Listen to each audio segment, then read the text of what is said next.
My sister screamed that I was mentally unstable for hiding my income, then tried to ruin my business with anonymous reviews. When I asked why she made a group chat without me during Dad's stroke, she rolled her eyes and said, "We didn't think you'd understand the medical terms." I just stared at her. That was 9 weeks ago. Last night, she locked herself in her apartment and cried so quietly I almost missed it until Paul came by to collect his things. I'm the middle child of 4 kids. My older brother became a cardiologist and my 2 sisters are both social workers. Me? I work in the elementary cafeteria making $11.75 an hour, serving chicken nuggets and chocolate milk. Growing up, my family never let me forget I was the ugly duckling. Every Christmas, my sister Carol would find me in the kitchen helping Mom. "Linda, you need to think bigger. You can't hide in kitchens forever." My big bro Robert would add, "At least get your degree first," while adjusting his Harvard clip. Like, thanks guys. I actually never thought about that one before. Their houses had security systems and 3-car garages. I rented a 1-bedroom apartment near the railroad tracks and took the bus to work. They drove BMWs with heated seats. When we went out for Mom's birthday, they'd order bottles of wine and I'd stick to water. But here's what none of them knew. For the past 15 years, I'd been running a restaurant consulting business out of my apartment. Started when I was 25 with one Excel spreadsheet and a calculator. Built it up through Instagram posts and word of mouth. Nothing fancy, just me analyzing food costs and creating systems until 4 a.m. My client list now included 12 steakhouses and 3 major hotel chains downtown. I charged between $5,000 and $25,000 per project depending on the workload. Last year alone, I cleared $340,000 after expenses. Never told anyone in my family because, honestly, I liked being underestimated. Then Dad had his stroke. Massive one that left him partially paralyzed. No one told me about it. I found out when Mom mentioned it during our weekly phone call. "Your siblings won't be available. They're trying to figure out what to do about Dad." "Oh, what happened?" I asked calmly. Because I knew losing it meant Mom would stop giving me information. That's when she said it. "My effing siblings made a group chat without me." I immediately hung up and called Robert.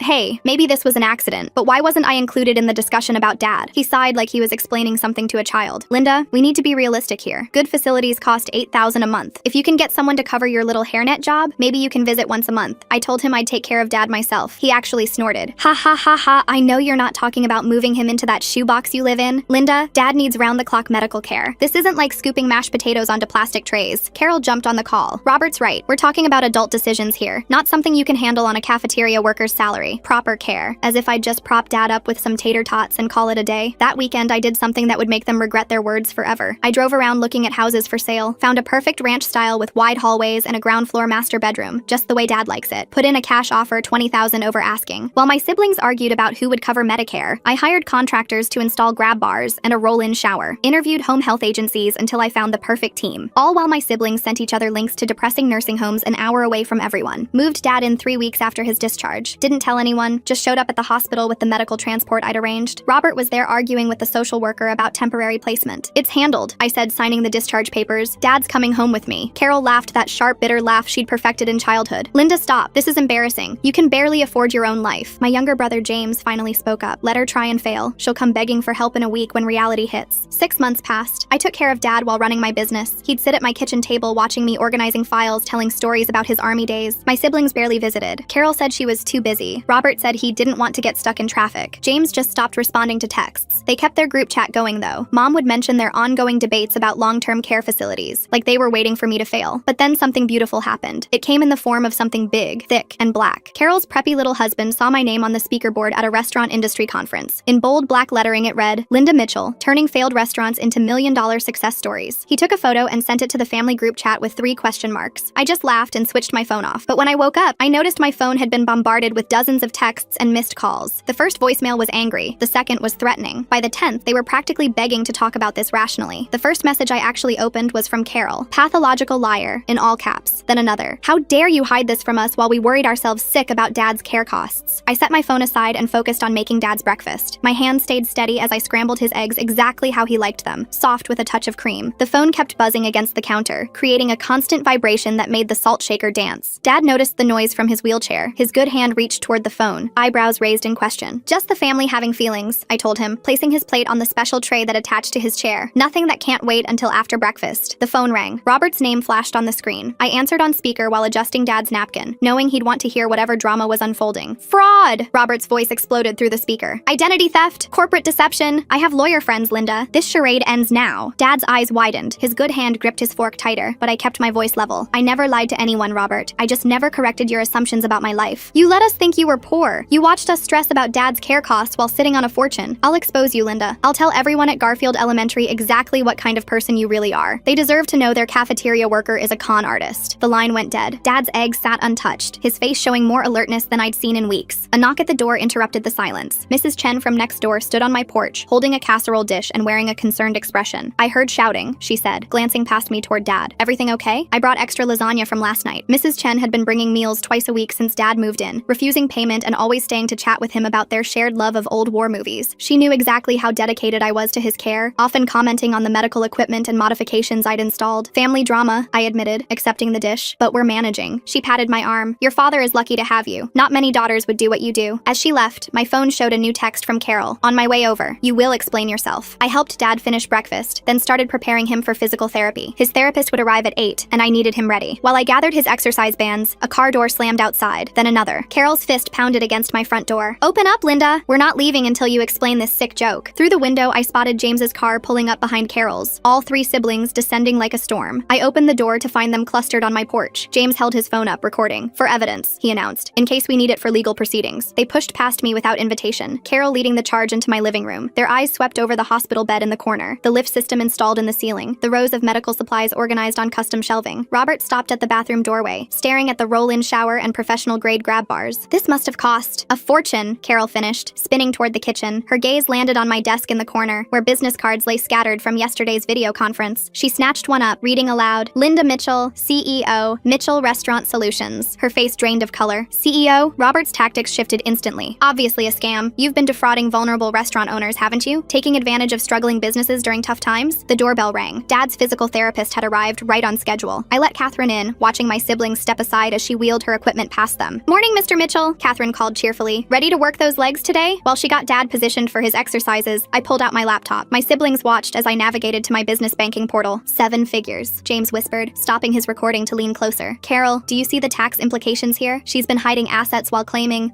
nothing," I interrupted. "I never asked any of you for money. Never complained about being broke. You all just assumed." Carol's phone was already at her ear. "Mom, you need to hear this. Linda's been lying to all of us. She's actually rich. Been hiding money while we've been unaliving ourselves trying to figure out Dad's care." I pulled up our old family group chat on my phone, scrolling through months of messages I'd been excluded from. There it was, their careful calculations of my share of Dad's costs. Based on her hourly wage, Robert had written, "Linda can contribute $73 monthly." "That seems high," Carol had responded. "She has rent to pay on that dump. 50 max," James had agreed. "We can't expect more from someone in her position." I showed them the screen. "This is what you thought I was worth." Well, the family meeting nobody asked for just turned into a surprise episode of Guess Who's Actually Rich. And watching 3 siblings discover their poor sister makes more money than all of them combined is giving me secondhand satisfaction I didn't know I needed. $50 toward Dad's care. Robert grabbed his phone, screenshotting my photo from Garfield Elementary's website. Within seconds, he'd sent it to our extended family group chat with the caption, "Our millionaire sister who's been playing poor." My phone rang. The principal's name appeared on the screen. "Linda, I'm getting calls about some kind of family emergency. Your brother said you needed to be pulled from shift immediately." "There's no emergency," I assured her. "I'll be in for lunch service as usual." "Oh good. You know we can't function without you. But Linda, is everything okay?" Your sister also called, sounding quite upset. After I hung up, another call came through, this time from my supervisor at the district office. "Linda, I just received a concerning call about financial irregularities. Someone claiming to be your family member said you've been involved in fraud." Carol didn't even try to look ashamed. People deserve to know who they're trusting with their children's food. Catherine continued working with Dad through it all, professionally ignoring the family drama while she guided him through his exercises. Dad's eyes tracked between his children, taking in everything. I closed my laptop. "I need to go see Mom. She deserves to hear the truth from me, not from Carol's hysterical phone calls." "We're not done here," Robert warned. But I was already grabbing my keys, leaving them in my house with Dad and his therapist, trusting Catherine to handle things until I returned. Mom's apartment was 20 minutes away. I found her in tears at her kitchen table, Carol's version of events having done its damage. "How could you?" she asked. "How could you let us worry like this?" I pulled out my phone, accessing 5 years of corporate tax returns, set it in front of her, watched her eyes widen as she processed the numbers. "You paid more in taxes last year than Robert makes in salary," she whispered. "I built this business while everyone thought I was failing," I said. "Started with nothing but determination and the skills everyone mocked me for having." My phone buzzed with texts from 3 different restaurant clients. "Hey, got a weird call about your family situation. Everything okay?" Carol had found my conference speaker bio online. Public information, now being used as ammunition. Another text from Mrs. Chen. "Someone was taking pictures of your house this morning. Thought you should know." Then Dad's nurse. "Your brother tried to question me about your real job during my visit. I told him nothing, but wanted you to be aware." I showed Mom the messages. "This is what they're doing. Trying to destroy what I built because they can't handle being wrong about me." A notification popped up on my phone. A new review on my business's Google page, posted minutes ago from an anonymous account. "Dishonest to own family. If she'll lie to them, what else is she hiding? Cannot be trusted." My biggest client called immediately. "Linda, I'm looking at this review. What's going on?" I explained briefly, professionally, without going into too much detail. He listened, then said, "I'll post our testimonial today. Anyone who saved my restaurants deserves better than this." stress. By the time I got back home, my siblings had left. Catherine was finishing Dad's session, and he looked tired but pleased with his progress. 40% more range of motion than last month, she reported. Whatever you're doing, keep it up. The consistency of care here is making a real difference. After she left, I sat with Dad as he recovered from therapy. My phone continued its assault of notifications. Uncle Pete asking if I needed bail money, former classmates questioning what was happening on social media, more clients reaching out with concern. But Dad's hand found mine, squeezing with his good side. His eyes, clearer than they'd been since the stroke, met mine with understanding. I squeezed back. We're okay, Dad. Let them rage. We know the truth. The next morning brought a new wave of attacks. Carol's Facebook posts about family betrayal and wolves in sheep's clothing had gained traction overnight. Mutual friends were choosing sides, most without knowing the full story. I screenshot everything, the posts calling me mentally unstable and pathological, the comments from people who'd never met me, weighing in on my character, evidence I might need later. At work, serving lunch to 500 elementary school kids, I noticed the whispers among parents volunteering in the cafeteria. Some stared, others avoided eye contact. But Maria, who'd worked beside me for 8 years, stood firm. Anyone who believes that garbage doesn't know you, she said, louder than necessary. 15 years you've been here, never missing a day, treating these kids like your own. The principal stopped by during service. HR wants to meet with you about financial disclosure concerns. I told them it was ridiculous, but I understand, I said, continuing to serve chicken nuggets with a smile. When? Tomorrow at 3. Linda, I want you to know I'm in your corner. Whatever's happening with your family, it doesn't change who you are here. That evening, I installed security cameras around my house. The garbage cans had been moved again, and all the promotional flyers I kept in my car for networking had vanished. Someone was escalating beyond angry texts. Dad watched from his wheelchair as I mounted the cameras, nodding approval. His speech therapy was progressing, and he managed to say, "Smart girl." 3 restaurant owners called that night, offering to write letters to the school board about my integrity. One was the board president's favorite lunch spot. She saved us from bankruptcy in 2018, the owner told me. Restructured our entire operation. I'll make sure they know exactly who Linda Mitchell really is. The irony wasn't lost on me. My siblings' attempts to destroy my reputation were actually revealing how many lives I'd touched through my work. People were stepping forward with stories of how I'd helped them, testimonials I'd been too humble to seek out myself. But the attacks continued. Someone called Dad's doctor claiming to be reviewing his care situation. The bank notified me of attempts to verify my authority over Dad's accounts. Carol reached out to my first client from 2009, fishing for irregularities in past services. Each attack was met with confusion from the people who actually knew me. My clients, my colleagues, my neighbors, they all saw through the smear campaign. But it was exhausting, playing defense while trying to maintain normalcy for Dad. Then came the breakthrough. During a family dinner where Carol was present, Dad spoke his first clear sentence in months. "Linda, good daughter." Carol stormed out without a word. Robert showed up at the elementary school the next morning during my shift. I spotted him through the serving window, standing in the cafeteria entrance wearing his expensive suit, scanning the lunch line like he was conducting a medical examination. The kids noticed the tension immediately. Several stopped chatting to watch this stranger who clearly didn't belong. I continued serving mac and cheese, keeping my movement steady while Robert approached the counter. He leaned over the sneeze guard, his cologne overwhelming the smell of cafeteria food. I could see him calculating how to maximize the humiliation. He demanded I share what he called the wealth I'd stolen from them. His voice carried across the cafeteria, causing teachers to look up from their lunch supervision. I simply shook my head and continued portioning food onto trays. Robert's face reddened as he realized I wouldn't engage in front of the children. The principal appeared at his elbow, professionally escorting him toward the exit. Robert went, but not before announcing loudly that I'd hear from his lawyers about the family assets I'd hidden. Several parents exchanged glances. The damage was done. That afternoon, James's wife Ashley sent me a private text. She had no idea about any of this, she wrote. The message was brief, but seemed genuine. I filed it away, unsure what to make of this crack in the family alliance. My conference organizer called while I was helping Dad with his evening medications. Next month's keynote was still on schedule, but given my family situation, they could move it if needed. I assured them I'd be there. Dad nodded approvingly from his wheelchair, understanding the importance of maintaining professional commitments. I realized something important while reviewing the harassment pattern. My siblings had only contacted my workplace and neighbors, not my actual clients. They'd found my public speaking engagements but hadn't dug deeper into my business relationships. Their attacks were surface level, based on what they could find through Google searches. 3 restaurant owners independently offered to write letters to the school board about my integrity. The owner of Marcello's, the board president's favorite lunch spot, was particularly insistent. He remembered how I'd saved his family business from bankruptcy in 2018, restructuring their entire operation when they were weeks from closing. Maria organized the cafeteria staff without my knowledge. They quietly coordinated to cover my duties whenever I needed to handle family emergencies. The principal noticed this teamwork, commenting on the loyalty I'd inspired among my colleagues. Dad's physical therapist reported his best progress yet during the morning session. Catherine attributed it to the stable home environment and consistent care routine. His range of motion had improved another 15%, exceeding all medical expectations. I documented everything, knowing I might need these records later. I continued serving lunch daily while managing business calls between shifts. My phone stayed on silent in my pocket, but I could feel it vibrating constantly with new messages. Robert showing up at the elementary school in his fancy suit to confront someone serving mac and cheese is like bringing a tuxedo to a food fight, completely missing the point while overdressed for the occasion. The ability to compartmentalize, developed over years of running a business while working full-time, served me well now. Carol confronted confronted me in the Kroger parking lot that evening. I'd just finished grocery shopping for Dad's special diet when she appeared beside my car. I calmly pulled out my phone and started recording, making it obvious I was documenting the interaction. She ranted about betrayal and deception while I loaded groceries into my trunk. Then something unexpected happened. Her voice cracked, and she admitted she'd always been jealous. The admission seemed to surprise her as much as me. She quickly covered it with more anger, but the truth had slipped out. The local Business Journal editor called the next morning. They'd heard about my story through the Restaurant Association and wanted to feature it in their Success Stories column. I agreed to the interview, seeing an opportunity to control the narrative. Ashley visited that afternoon while James was at work. She appeared at my door looking uncomfortable but determined. She apologized for James's behavior, explaining she'd been kept in the dark about the family dynamics. We sat in my kitchen while Dad napped, and she shared her perspective on the situation. Mom finally saw the family group chat history when I showed her my phone. She scrolled through months of messages, her face growing paler with each screen. They'd allocated my contributions based on minimum wage. They'd discussed my limitations and realistic expectations for someone in my position. They'd even said I wouldn't understand the medical terms involved in Dad's care. Her hands shook as she handed back the phone. The evidence of how they'd systematically excluded and diminished me was undeniable. She'd been included in some of these conversations, though she claimed not to have paid attention to the details. My clients organized an appreciation dinner without telling me. I arrived at what I thought was a routine consultation to find 20 restaurant owners gathered to show their support. They'd each prepared testimonials about how my work had impacted their businesses. The gesture overwhelmed me more than any of my siblings' attacks. Robert saw my car at the upscale restaurant while driving past. He stormed in, pushing past the hostess to confront me during the client dinner. The room fell silent as he accused me of flaunting my wealth while our family struggled. My clients watched in stunned silence as he revealed more about himself than about me. The owner of the restaurant personally escorted Robert out. Several clients approached me afterward, sharing their own stories of family members who'd resented their success. The incident actually strengthened our professional relationships. 3 families from Garfield Elementary reached out with support. They'd heard the truth from restaurant owners in our community. One parent told me their business existed because of my consultation 3 years ago. Their children attended the school where I served lunch, and they wanted me to know they stood behind me. Carol's husband, Paul, sent an unexpected text. He apologized for the photo that started everything. He hadn't known it would cause this chaos. The message was brief and seemed carefully worded, like he was trying to distance himself from the situation. Mom made a discovery that changed her perspective entirely. While going through old cards, she found ones Dad had written to me over the years. "Proud of my entrepreneur," one said, dated 5 years ago when my siblings were mocking my cafeteria job. "My daughter the business owner," said another. Dad had known all along and kept my secret. The security service I hired started the next week. I'd found Robert parked outside my house 3 times, just sitting in his car, checking on Dad. While technically legal, the behavior was unsettling. The security company installed additional cameras and began random patrols. The entire cafeteria staff signed a letter supporting me to the school board. Maria had organized it quietly, gathering signatures from everyone who'd worked with me over the years. Even retired staff members had contributed testimonials about my character and work ethic. Carol's Facebook rants became increasingly unhinged. Her posts grew longer and more rambling, filled with contradictions and accusations that made little sense. Mutual friends began distancing themselves, privately messaging me with apologies for initially believing her version. Dad achieved a milestone during therapy. When the social worker visited for a routine check, he managed to write "Linda stays" on the communication board. His handwriting was shaky but clear. The social worker was impressed by the quality of care, noting the professional equipment and detailed care logs I maintained. The local Business Journal published their article. The headline read, "Elementary Worker Builds Consulting Empire While Serving Students." The piece highlighted my dual career and commitment to both roles. My phone exploded with congratulations from clients and colleagues who hadn't known about my cafeteria job. I pulled out my employee handbook from the school district. 15 years of perfect attendance stared back at me from the pages. Not a single sick day taken, despite building a business that required late nights and early mornings. The record spoke to dedication my siblings couldn't understand. Mom's lease expired the following month. She asked to move in with me and Dad, admitting she'd chosen the wrong team. The request came with tears and apologies. I agreed, seeing an opportunity to rebuild our relationship while providing Dad with additional family support. The Restaurant Association board member revealed something disturbing. Carol had called trying to file a formal complaint against my business. She'd claimed I was operating without proper licenses and defrauding clients. The board member had dismissed it immediately, knowing my reputation, but wanted me aware of the attempt. A scheduling conflict forced a difficult choice. Dad's important neurological appointment coincided with my conference keynote. The decision was immediate and clear. I chose Dad, asking the conference organizers to stream my presentation instead. My message about priorities resonated with the virtual audience. "Success means nothing without family who truly supports you," I explained. The stream had more viewers than the in-person event would have attracted. Several new clients reached out afterward, drawn to my authentic approach to work-life balance. Robert's medical practice partners approached him about the family situation. His behavior had become erratic at work, affecting patient care. He'd been distracted, taking personal calls during consultations and leaving early to drive by my house. The senior partners expressed concern about his professional reputation. The school board cleared me of any wrongdoing after their investigation. The HR meeting I dreaded turned into a formality. The board president himself attended, having heard about my integrity from multiple restaurant owners. They apologized for the inconvenience and commended my service to the district. James returned my spare key in person. He appeared at my door one evening, shuffling his feet like a scolded child. He mumbled an apology, barely making eye contact. Ashley had made him come, he admitted. The interaction was awkward, but represented progress. Carol sent what seemed like a final desperate text. I owed them for years of supporting me, she claimed. The message was long and rambling, listing every perceived slight and sacrifice she'd made. The delusion was complete. She'd rewritten history to cast herself as my benefactor. I responded with receipts. Every dinner I'd paid for while they thought I was broke. Every birthday gift I'd given despite my supposed poverty. Every time I'd covered the bill while they complained about my life choices. The evidence was overwhelming and indisputable. The siblings retreated for 2 weeks. The sudden silence felt ominous rather than peaceful. No texts, no calls, no surprise visits. Even their social media went quiet. I knew better than to think it was over. Dad's old friends started visiting. His former army buddies, poker group, and church friends had heard about his improvement. His former pastor told me they'd always known I'd succeed. They'd watched me work multiple jobs in high school, seen my determination even as a teenager. 3 new clients contacted me after hearing my story through professional networks. One was particularly interesting, a country club restaurant where Robert was a member. They needed a complete operational overhaul and specifically requested my services after hearing about my business approach. I presented at the conference about building a business while working class. The audience gave a standing ovation. My story of serving elementary students by day and consulting for restaurants by night resonated with entrepreneurs who'd faced similar family skepticism. Returning home from the conference, I found my siblings' cars in the driveway. Through the window, I could see them surrounding Mom in my living room. Their body language was aggressive, leaning in, gesturing emphatically. They were pressuring her to force the sale of Dad's assets for his care. I walked through my front door to find my siblings in full manipulation mode. Mom sat on my couch, surrounded by Robert, Carol, and James, all leaning in with paperwork spread across the coffee table. Dad watched from his wheelchair near the window, his jaw tight with frustration. Robert held up a document as I entered, legal papers about conservatorship. My stomach dropped, but I kept my expression neutral while setting down my conference materials. The next morning, I received a text from a lawyer friend who'd overheard Robert discussing Dad's conservatorship at the country club. The warning gave me a 2-day head start. Security cameras and random patrols because Robert keeps parking outside like some kind of medical degree stalker. That's taking house calls to a whole new creepy level that nobody ordered. I immediately drove to the courthouse, filing for official caregiving documentation with Dad's enthusiastic consent. His hand was steady as he signed, his eyes clear with determination. Catherine provided a detailed statement about Dad's care quality during our next therapy session. She documented his progress, the professional equipment, and the consistency of his treatment plan. Her medical assessment carried weight that my siblings couldn't dispute. 3 days later, Carol discovered I'd already filed the paperwork. She cornered me outside the courthouse after checking on their abandoned conservatorship attempt. Her face twisted with rage as she hissed threats about this not being over. A local reporter, there covering a different story, overheard the confrontation and started taking notes. The anonymous harassment began the following morning. A note tucked under my windshield wiper read that some people should stay in their place. The handwriting was deliberately disguised, blocky letters that could have been anyone's. Security footage from my new cameras showed a figure in a hoodie, face obscured, but the timing matched my siblings' alibis perfectly. My elementary school colleagues grew concerned about safety. Maria organized a buddy system for walking to cars after shifts. The principal increased security patrols during lunch service. The kids noticed the tension, but adapted with the resilience children always show. A major client crisis erupted while I was dealing with the harassment. Their point-of-sale system crashed during a busy weekend, threatening thousands in lost revenue. I had to manage the emergency remotely while ensuring Dad's safety, juggling phone calls between security company check-ins. The situation forced a difficult decision. I took a week off from the elementary school to focus on Dad's security and my business obligations. The choice felt like letting my siblings win, but Dad's safety came first. The kids at Garfield responded by creating a massive banner reading, "We miss Ms. Linda," that they hung in the cafeteria. Thanksgiving approached with the weight of family obligation. Mom insisted on hosting dinner at my house, declaring that the family needed to face reality together. No amount of reasoning could change her mind. She'd already informed my siblings, who had no choice but to attend or face her disappointment. Carol arrived 2 hours early, ostensibly to help with cooking, but actually to work on Mom. I heard her in the kitchen, twisting the narrative about my deception while I helped Dad with his morning routine. Mom's responses grew shorter and sharper as Carol's manipulation became more obvious. Robert arrived next, immediately pulling out his phone to scroll through old family group messages. He read them aloud, highlighting every joke about my cafeteria job, every dismissive comment about my potential. The irony seemed lost on him that he was providing evidence of their behavior, not mine. Ashley and James arrived together, but Ashley immediately pulled me aside in the hallway. Her hand rested on her stomach as she revealed her pregnancy. She wanted better for her child than the toxic dynamics our family perpetuated. Her declaration of support felt like a small victory in the larger war. The dinner table became a battlefield of passive aggression and barely contained resentment. I focused on serving Dad, making sure he could eat comfortably despite the tension. My siblings picked at their food, the weight of unspoken accusations heavy in the air. Then I did something unexpected. I offered to help with their debts. The words hung in the air like a challenge. Robert's face turned purple as he exploded about not needing pity money. His outburst revealed what I'd suspected. He was over-leveraged, drowning in student loans despite his cardiologist's salary. Carol broke next. Tears streaming down her face, she admitted Paul had left her. He'd watched her Facebook rants, seen her obsessive behavior, and decided he wanted no part of it. The divorce papers had been filed the previous week. Her perfect social media life had crumbled. fault. Dad chose that moment to make his most dramatic recovery statement yet. He wheeled himself to the dining room doorway and spoke clearly. All his children were successful. The words hit differently than intended. Success, he implied, wasn't just about money. James offered the first genuine apology of the evening. He admitted following our older siblings' lead, never questioning their assumptions about me. His confession lacked Robert and Carol's dramatics, but felt more honest for its simplicity. I set one condition for moving forward: respect for all types of work. I would keep my cafeteria job because those kids mattered to me. The work had dignity whether my siblings recognized it or not. My business success didn't diminish the value of serving lunch to elementary students. Robert finally cracked, admitting his resentment stemmed from crushing student loans. He'd assumed I lived free of financial pressure while he struggled despite his high salary. The revelation explained years of condescension. He'd been projecting his own financial stress onto me. For the first time in decades, our family had an honest conversation. Not comfortable, not easy, but real. Years of assumptions and resentments laid bare over turkey and stuffing. Mom watched it all unfold with tears in her eyes, finally understanding the dynamics she'd enabled. Mom announced she was staying with me permanently. Her lease was up, and she'd already moved most of her things. She admitted I was the only one who'd visited Dad weekly before his stroke, the only one who'd made time for family when there was nothing to gain. My phone buzzed with a client text during dessert. For once, I silenced it without checking. Family came first, even difficult family working through years of dysfunction. The business would survive a few hours of inattention. 6 months later, life had settled into a new rhythm. I still served lunch at Garfield Elementary before afternoon consultations. The kids had welcomed me back with handmade cards and enthusiastic hugs. Their parents now knew about my business, but it didn't change how they saw me. I was still Ms. Linda, who knew every child's name and favorite meal. Dad walked with a walker at my second conference keynote. His progress had exceeded every medical prediction, his determination inspiring other stroke survivors in attendance. He sat in the front row, beaming as I discussed building success without abandoning your roots. Mom had become an unofficial part of my business, handling scheduling and correspondence from home. Her organizational skills, previously wasted on managing family drama, proved invaluable for keeping my growing client base coordinated. James brought his baby daughter to visit weekly. Ashley had delivered a healthy girl who would grow up seeing all work as valuable. James had started therapy to address his follower mentality, taking responsibility for his choices. Robert acknowledged me at a medical fundraiser, introducing me to colleagues as his successful sister without qualification. The admission cost him, but he managed it. We weren't close, might never be, but the public recognition marked progress. Carol worked through intensive therapy, addressing the jealousy and resentment that had poisoned her perspective. We exchanged brief texts about Dad's care, nothing more. Paul had been the stabilizing force in her life, and without him, she'd had to confront hard truths. The family wasn't perfect. We'd likely never have easy holiday gatherings or casual sibling bonds, but we'd found honesty. The truth I'd revealed had shattered their comfortable assumptions, forcing growth that should have happened years ago. My business continued thriving alongside my cafeteria work. Clients respected my commitment to both roles, seeing it as evidence of integrity rather than limitation. The elementary school had become a selling point. Someone who showed up daily for children could be trusted with their restaurants. Dad's recovery remained the real victory. He'd regained mobility and speech through consistent therapy and stable care. His eyes no longer held the fear from those early post-stroke days. He was home, surrounded by family who'd finally learned to see each other clearly. The respect I'd demanded wasn't just about my work choices. It was about seeing people as they are, not as we assume them to be. My siblings had learned that lesson painfully, publicly, but thoroughly. The cafeteria worker they'd dismissed had been saving restaurants and building an empire they couldn't imagine. Some nights, reviewing contracts while Dad watched TV nearby, I thought about the path that led here. The years of pre-dawn work, the careful balance of 2 careers, the decision to stay quiet while family mocked my choices. Every choice had led to this moment: success on my own terms, family who finally saw me, and the knowledge that respect was earned through action, not assumption. The truth hadn't set us free in some fairy tale ending. Instead, it had forced a reckoning that broke us down before building something more honest. My siblings' attempts to destroy me had only revealed the life I'd built and the people who truly mattered. In the end, that was worth more than their approval had ever been. Hey guys, hope you enjoy the content. Subscribe for more content just like this. Lots of videos coming out every day.